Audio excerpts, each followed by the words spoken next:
Is your Hisense Smart TV acting up and you're not sure how to restore it to its original settings? You're in luck because this week I'm covering how to factory reset your Hisense Smart TV. A factory reset can solve many issues like glitches, unresponsive apps, or connectivity problems. In this guide, I'll walk you through some simple steps to perform a factory reset safely. Step 1.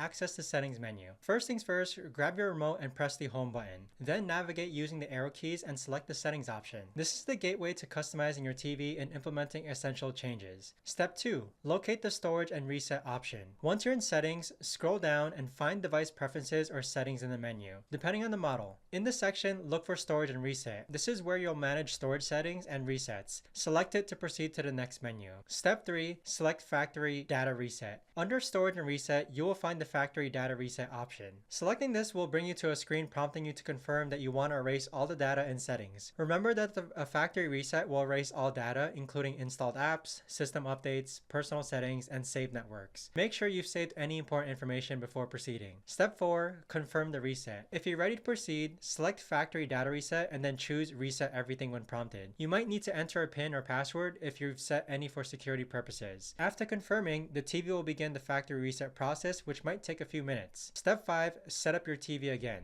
Your TV will reboot and welcome you with the original setup screen as if it were brand new. You'll need to set up the initial process, such as connecting it to Wi-Fi, signing into your streaming accounts, and tailoring your settings to your preferences, just like you did when you first got your TV. And there you have it. That is how you factory reset your Hisense Smart TV. And like I mentioned before, this should resolve a lot of common issues that you were facing before. If you're still running into any issues, check out other videos on my channel to see if it can help you fix it, or if not, reach out to a professional. Thank you.